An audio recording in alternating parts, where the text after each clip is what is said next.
Hello everybody, and welcome back. This is a Grumpy Old Guy Gaming, and we're gonna head back into Wizardry here. Apologies, I have literally just woken up. The last couple days I've managed to get a little sleep over this holiday break. So, feeling a little better, a little more rested. But the voice is a little wonkier than usual, and I thank you in advance for your patience. I'm sure to even out as we're going here.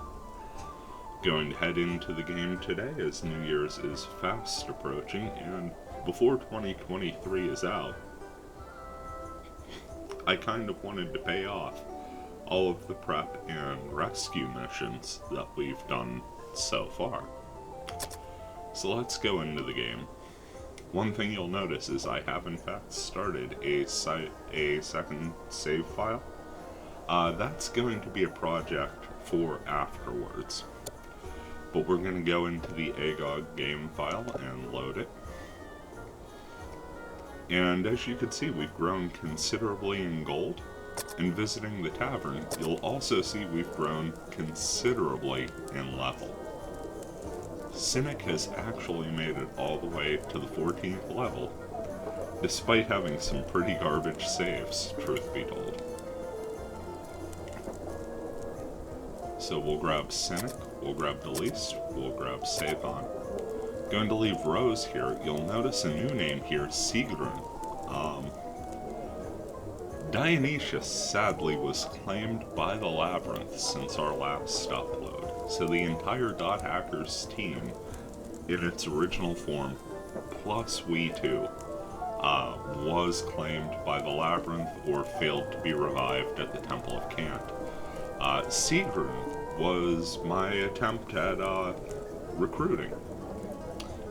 The game allows you to recruit characters from the tavern if you have open spots available. It gives you characters roughly in the area of the highest level attained by any previous character. So that's a nice way to get, like, mercenaries to fill out a rescue mission or whatnot, or maybe you're not so wild into character creation as myself, and you just want to get some characters on the quick at the level of progress you've previously attained. I gave it a try just to see how the system worked, and it gave me a good range of characters in that level. It didn't give me any lords or ninjas, although I don't know if that would be a potential rare possibility at higher levels. But it did give me a host of level 13s and 12s of various alignments and classes, and sure enough, gave me a good bishop to replace a good bishop. So it practically a one-for-one swap there. Who else do I need for this party? Oh yes, my frontline fighters. They're actually not amongst these, even though we have some great options here. Rose at level 13, Kellner level 12 as a samurai. Taking a look, Rui is also made level 12 as a thief. Kaza has made level 12 as a bishop, and Kaza and Man have actually avoided dying whatsoever within the dungeon, so hats off to them. We're gonna go with Bro, and this is Ulaine, who is a dwarven lord. I actually got a lord leveled up in the game. That is akin to a paladin class. It is a frontline fighter that can use weapons and heavy armor and also cast priest spells, which is huge because, as you know, Wizardry is gonna Wizardry, and it has a terrible habit of paralyzing your priest. So that's the party, and we'll go over why here in a moment once we get them rearranged. Ulaine is going to the front of the party, followed by Bro. Delise will be next, then Cynic, Sigrun, and Savon. Now, one of the reasons we have gone with this run, this particular party, is I've been making many trips to the 9th level, and it's yielded some fantastic equipment. Pardon me. Okay, back. As I was saying, it's yielded some fantastic equipment. As we look here, Elaine has the copper gloves, managed to get a helm +1 and plate mail +2. I've also managed to find a shield +2, and that's actually an item carried by my entire front line. They've all got a shield +2 now, and I found the Vorpal Blade. Now I've looked, and I don't believe the Vorpal Blade was a sword that appeared as such in the original Wizardry, due to a little joke weapon they put in. This is essentially the blade Cuisinart. Cuisinart, I believe, was a rather notorious infomercial knife in the 80s, and obviously couldn't be thrown in without, dealing with the hassle of royalties and whatnot here. So they renamed it the Vorpal Blade, and I am perfectly cool with that. Not that my opinion matters all that much, but I was wondering what they were doing with the blade Cuisinart. I thought it would be a gas to find here, but the Vorpal Blade, equally cool, if not cooler. In fact, it's so cool, I managed to find a second. So there isn't a big difference between the loadout for Elaine and Bro, although you will notice that Bro specifically has the neutral plate mail, which I guess can be used to change a character's alignment to neutral. I don't know, but since he was neutral and I found this armor, I figured that was a decent little variance. Deleased is using leather armor and a shield +2. The leather armor is +2 as well, but most importantly I wanted to highlight the weapon Deleased has. It's the Mage Masher, which you'll find in several video games as well. It's almost always a dagger or a short sword. It's got a +5 to hit, a d6 +1 damage. But the big thing is it will double damage against arcane enemies, and it will protect against arcane attacks. So when you get up against those archmages and those level 7 mages that just love throwing high level spells at you, your thief isn't quite so squishy. Rounding out the back row here, we've got Cynic, who's got a shield +1, plate mail +2, and a mace +2, so if ever called on for frontline combat, Cynic's already entering the dungeon with a negative armor class. Sigrun has leather armor +1, a small shield, and a mace +1, also has a Rod of Flame equipped, which is a usable item in combat to cast Mahalito. Now there is a chance of the weapon being consumed on usage, however, just as a passive ability, it grants some resistance against fire damage, also useful against those pesky casters. Rounding out the party is Sathon, who's got robes and a staff +2 and an amulet of Macanito. Once again, there is a small percentage of a chance of this amulet being consumed, but it also means that in combat, I have the spell Macanito on a stick, which allows you to try and insta-kill all monsters in an encounter under the 8th level. Spells lists have also grown rather heavily.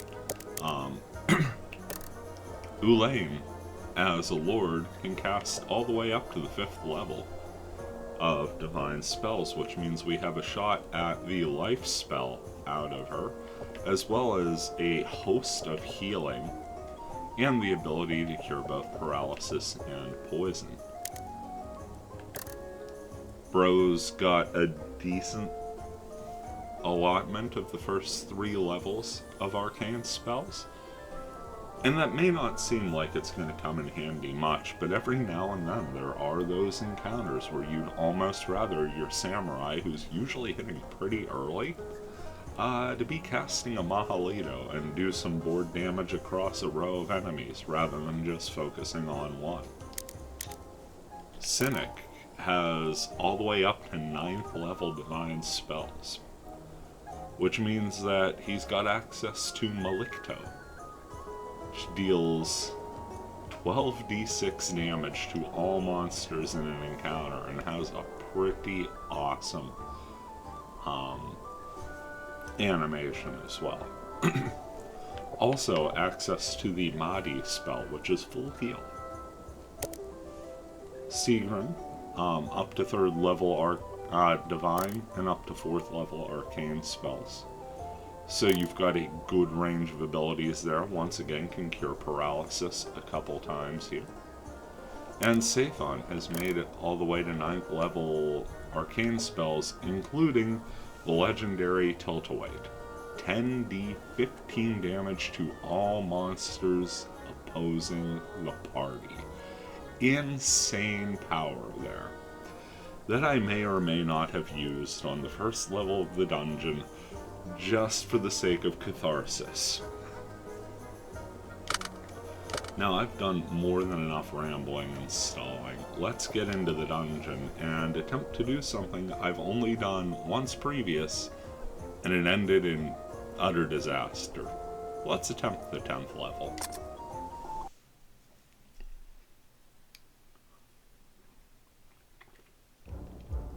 Before going any further,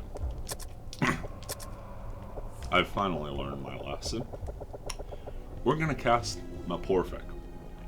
That's going to better our armor class by 2 points here. It's going to lower it, but I know modern inclination is to think higher armor class is better, so I'm just going to try and use improve, decrease, better, or worsen when it comes to armor class.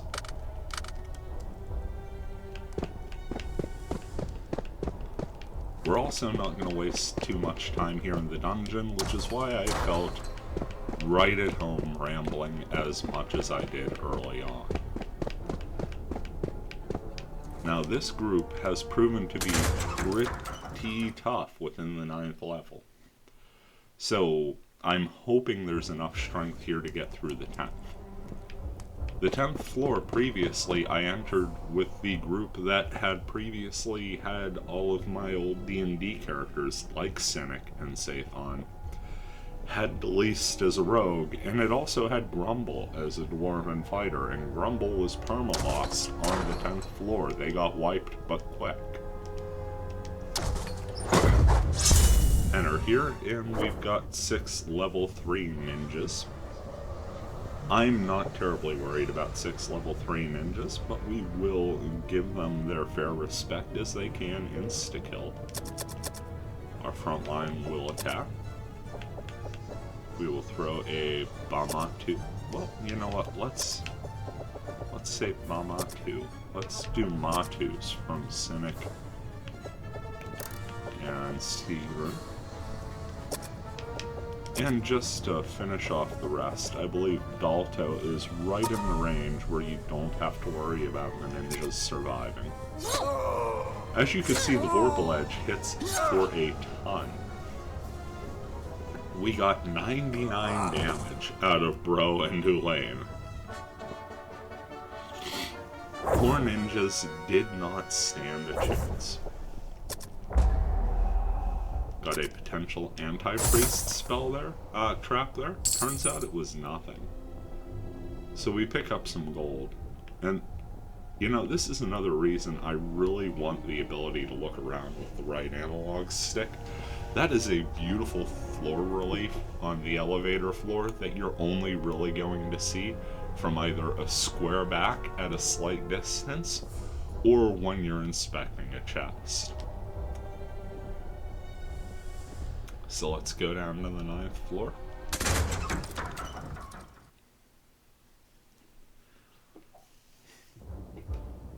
I'm going to put a little spoiler warning out here right now. I'm going to wait a couple seconds and then I'm going to flash my last cast Duma pick. So if you don't want to see the layout of the 9th floor, you should probably just go ahead and scan a couple seconds forward here. That said, the 9th floor has some twists and turns. You could see all but one square is mapped out. From the elevator which we're at, if we go 1 square up and 1 square left, it'll take us into a 5-square room with 4 squares mapped out. That 5th square is a pit down to the 10th floor, and that's where we're heading. We should have one encounter on the way at minimum.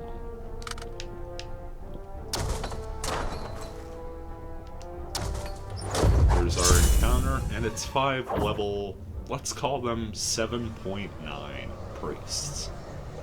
And I'll show you why I'm calling them that here in a moment. Turns out they got the jump on us, so we get to watch a lovely mace animation here. I did turn off surprise round casting in the options, as I don't remember being able to cast in a surprise round in the NES port that I started with, so that felt like more classic Wizardry. Also, it may have been a little reflexive for myself, as my first 2 party wipes were 2 surprise rounds by level 7 casters. I also left bad stuff happening in the maze on, because that also feels like classic Wizardry, so there is a chance these characters get perma-lost, along with all of their sweet, sweet loot. But, like I said, this is the payoff episode, and you guys deserve at least that much for being so cool and sticking with these videos. Now, we're going to go ahead and attack as normal. We're actually going to try a Montino here, to try and silence them. And a Dilto. And then we're going to cast a Machinito, which says characters under 8th level. But as you're about to see, it works just fine on them.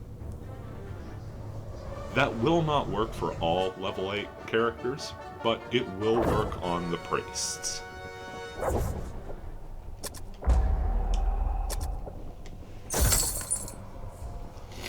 That was a real anti-mage, and we've uncovered a sword. Pardon me for one moment before we check that out. Okay, back now, and I believe we had a sword to check out. It's cool and not cool at the same time that you get a little visual clue before you identify the sword. I also appreciate the fact that they don't have identifications fail, which was very much a classic Wizardry thing. In the floor, you see a hole in the floor, which, seems a little rude, but you get the idea, which appears to be a chute down to the floor below. One thing I will point out, once we take this step, there are no stairs back up. You either teleport out, win the game, or die. So deep breath taken, and down we go. By hitting the X button. It's a door. Floor 10. I have mapped a little of it. A very little of it.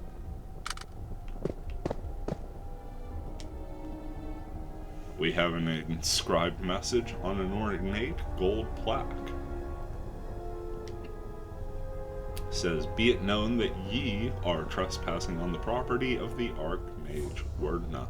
There is no possible way that ye can possibly get through my defenses, let alone defeat me in battle. So sure am I of this, that I give you this clue. Contra Dextra Avenue," which I believe means stay to the left. Also, P.S. Trevor sucks.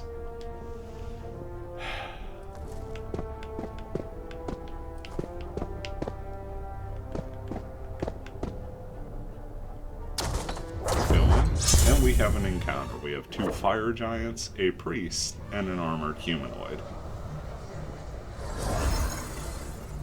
The armored humanoid is a Raver Lord, which is something I have never seen before.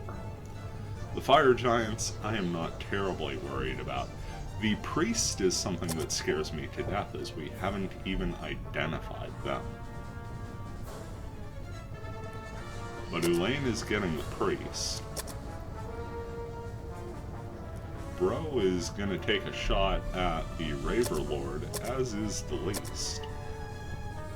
We can't cast in the surprise round, so we're gonna go ahead and inspect that priest to get some baseline knowledge.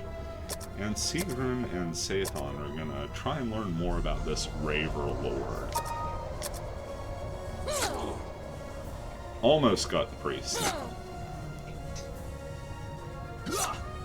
Okay, so it wasn't quite enough to take them down. And we learned nothing there. However, the priest is a high priest. So once again,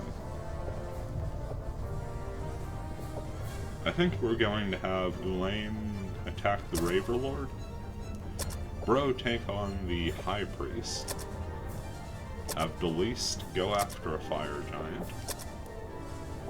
Gonna cast a Bama 2 with Cynic.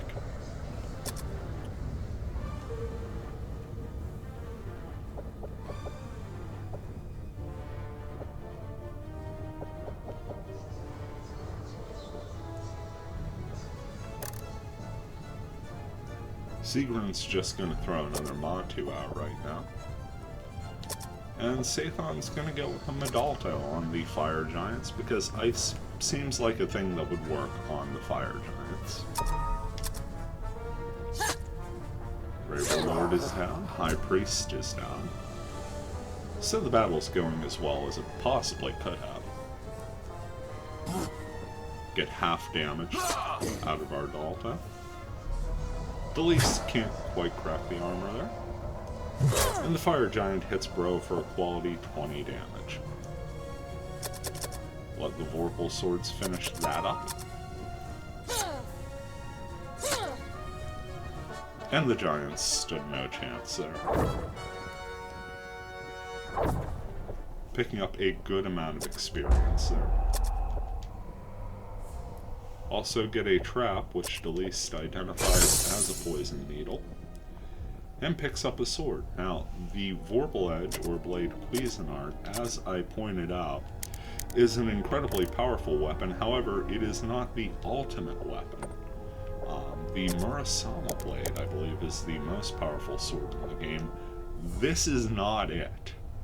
This is actually a pretty good option for Deleast had he not already had the Mage Masher. A short sword plus 2.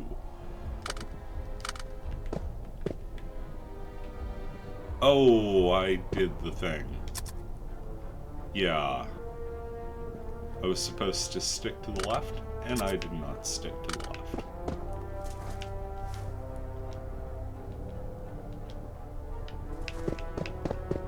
So that's what happens if you don't stick to the left. I've now learned my lesson. We have 2 level 7 mages, and what looks like a ninja.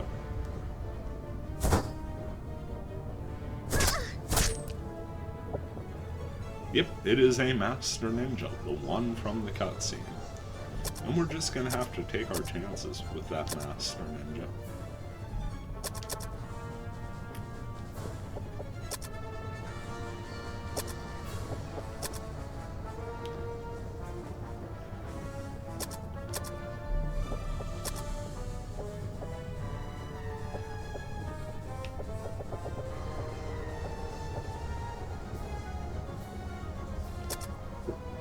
We will, however, lower its armor class as much as humanly possible.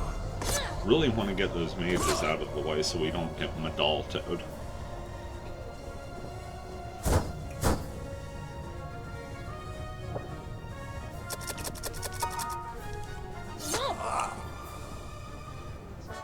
Okay. Master Ninja down. No treasure chest this time.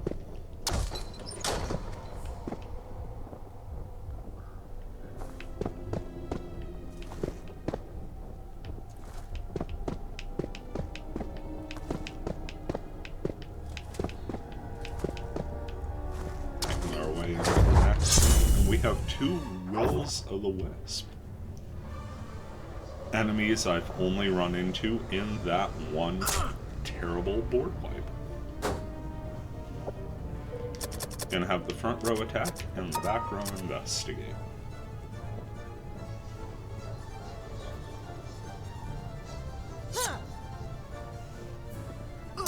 Okay.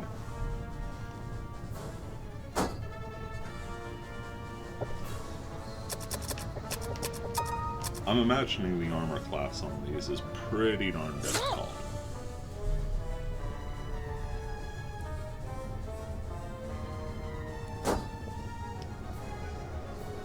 Doesn't seem like they're regenerating hit points or anything, though.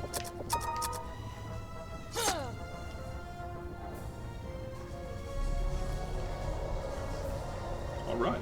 Yeah. -8 armor class and a 95% resistance to magic. Okay. So we now have an idea of what we're doing here. Front row will attack again.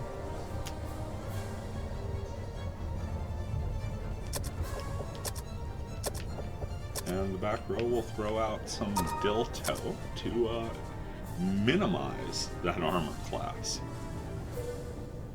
Make it a little easier for Ulaine here. And yeah, we get both Wills of the Wisp down. Huge experience. Oh, it's a poison needle trap. Weird thing to mess up there, but you have it. So we'll actually have Ulaine cast, as Ulaine almost never uses spells in combat. Just to remove the poison. And now inspecting characters. Looks like we picked up a breastplate +1 and some leather armor +2.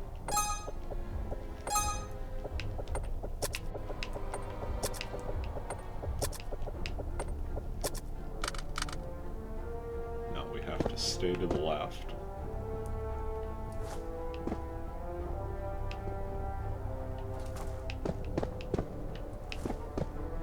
You'll see our ambient map is really getting screwed up here. But for the sake of casting, I will throw a Dumapic out there, as I don't see much of a use for level 1 mage spells at this point. And Dumapic does not work on level 10.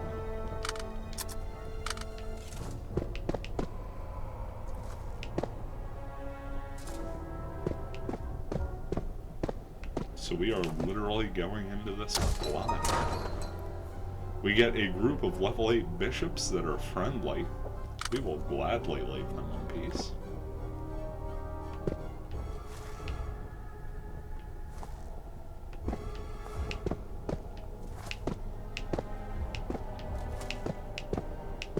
Winding our way through this hall.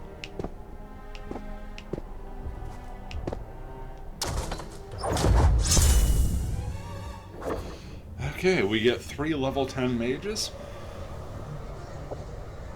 The High Master, and an armored man with an identification yet to happen. So a couple things I want to note here. This looks like death.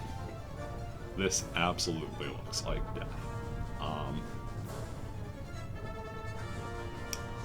Our real only chance at survival here is Sathon going very high in the combat. So just going to throw that out there. Ulaine is going to go after a level 10 mage, as is Bro, because we need to neutralize as many casters as possible. Going to send the least on one because that's where the Mage Masher is most effective.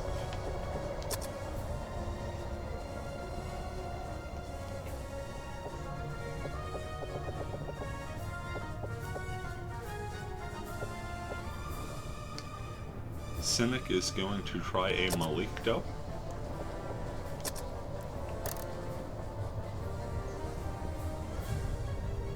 Sigrun is going to hold tight with a Matu. And Sathon's going Tilt-A-Wade. Let's see how it works out.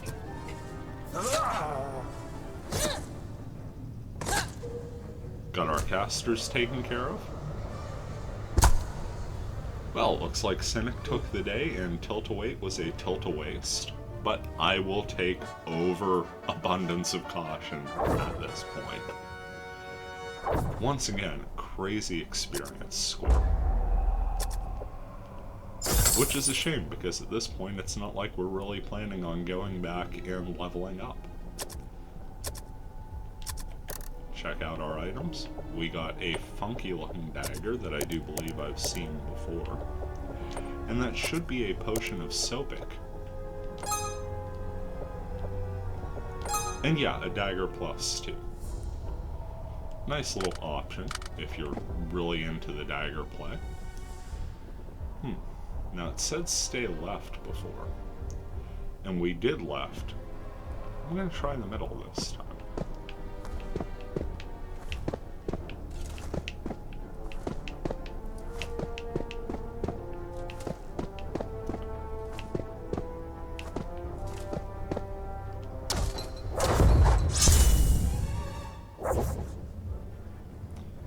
Got 2 more Wills of the Wisp. And we get a surprise round. Oh, happy day. They're elemental, they're not undead. So there is no dispelling chance here. I guess this is for people who get high level and miss that chance to constantly miss Murphy's Ghost. Also, I do want to point out that sort of jellyfish vibe going on the original. I absolutely love that illustration too. This one's cool, that one's amazing.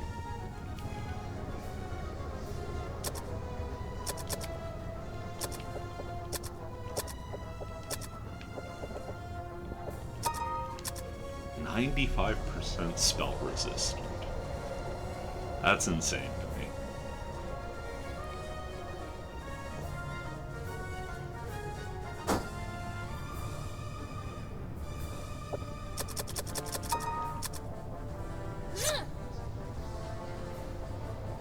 Okay, much easier at -4 armor class than -8.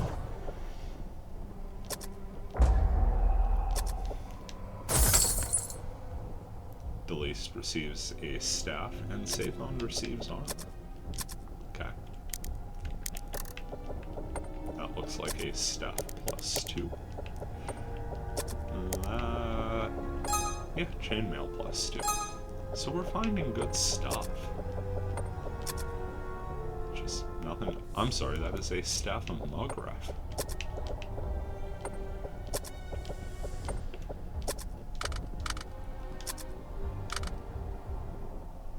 Now, I can't remember if I've done this one before or not.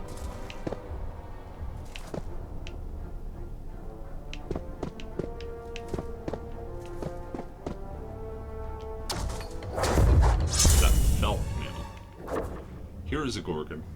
It is a monstrosity. It is big, it is bullish, it hits hard. Also, at this point, it's not that big a threat.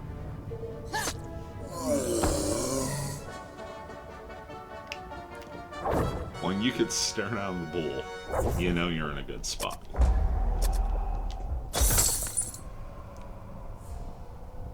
Elaine gets a staff and Bro's ready to level up. Hot diggity. Another staff of Mugraf, and won't make that mistake twice.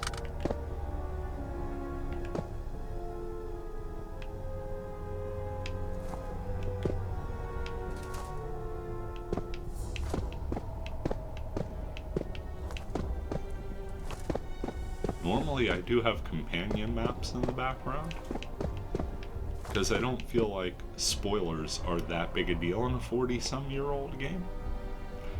Today I didn't. However, we have reached another plaque, and it says, Lair of the Evil Wizard Werdna. Office hours 9 a.m. to 3 p.m. by appointment only. The wizard is in. That is good. As I'm recording this, it is 8:01 in the morning, so I suppose I'm calling in a little early. Let's see if the wizard shall take me.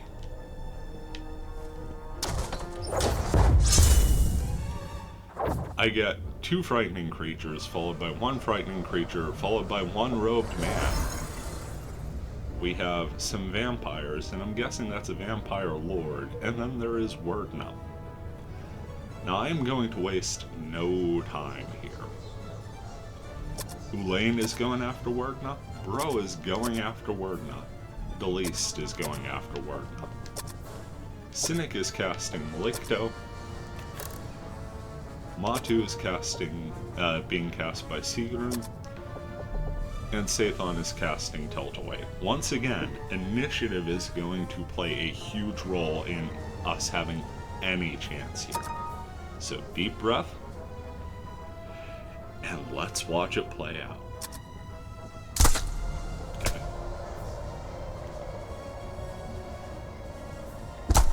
Okay.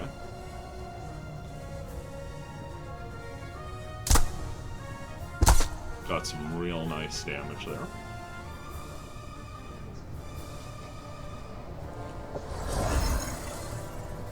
Wow. So that was god-awful. Werdna just wiped the whole damn party, just about. We have Cynic left. Oh. Nothing to do but try the life spell.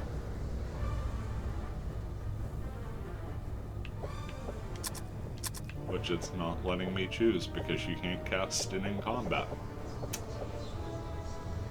Ooh. This is trouble. Let's try a full heal.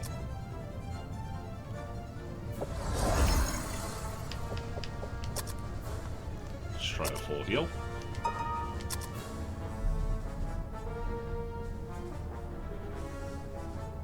And that's it. So my entire party was slaughtered.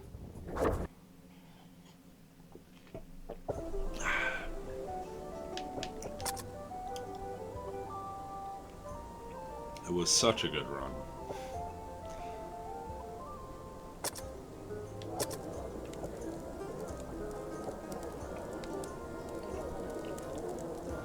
Well, I suppose I don't have much to do but gear up and try and recover what I can.